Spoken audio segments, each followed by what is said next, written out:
Hello everyone, welcome back to yet another video of the 100 Days to CLAT series. This is day 19 away from the CLAT exam. This is basically a 100-day series, and I would be creating a video a day till your CLAT exam. And yeah, let us quickly begin this video. I did the analysis of mock 46, the All India Open mock, did it for 1 hour, and then I did the June and July compendium of CLAT post, completed these two.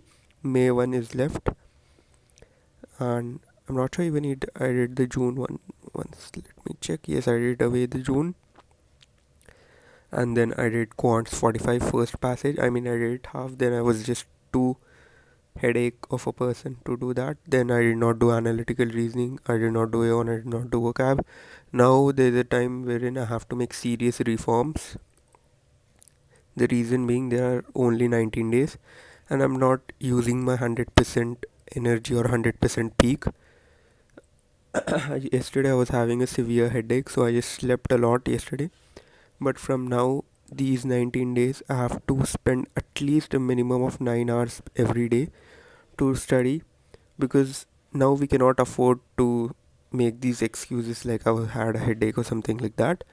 So, yeah, from now on, I'm going all in. I have to lock in for the GK preparation, especially because there's a lot of things left for me to do. Till November 20, I'll try to complete away the GK revisions as well. So these are the small learnings which I made during my analysis. In the question stem, whenever it asks what is the primary purpose of the passage, we have to do two things, and one of them is we have to check whether it is too broad or too narrow. That is one criteria. Another criteria is to fill this small statement, that is, the author wrote this because he wants me to believe or understand dash. So dash me, you have to fill that statement. So this was basically in the 24th question. That was a pretty nice of a question in English. If you haven't seen that, do check that out. It was a pretty nice question. So this is the way how you solve that.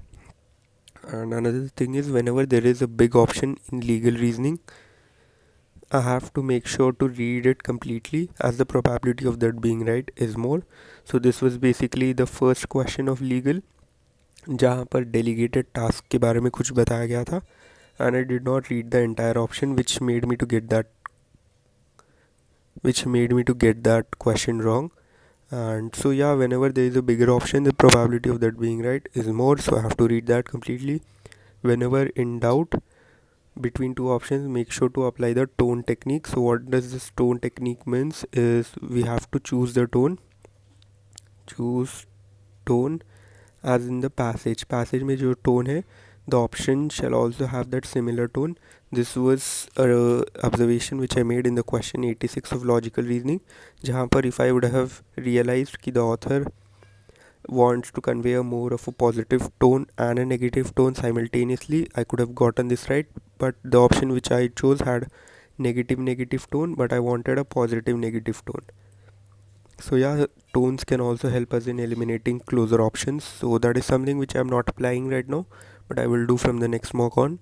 And the last thing is do analytical reasoning at the end of logical. I will also say the rationale behind me doing this, and that is because what happened is when I did analytical reasoning, my what I call as brain power just dipped a lot, because I used a lot of brain power to get that question right, because it was slightly on the difficult side, slightly on the newer side. Whereas whenever I read, I don't have to use that amount of my brain energy. I could just simply read it. And after analytical reasoning, it is hard for me to shift to a reading heavy thing, and my comprehension dipped as well. So right now what I would do is I would complete the first three passages of reading of CR, and then I would go to the AR. After AR, I could immediately go for the GK, so that would act as a rest for my brain, and I could energize myself for the English section again. So yeah, I will try and figure out what is the best spot for the analytical reasoning. And yeah, that is it. I believe tomorrow I'm guaranteeing that I will clock in at least 9 hours today. And yeah, bye.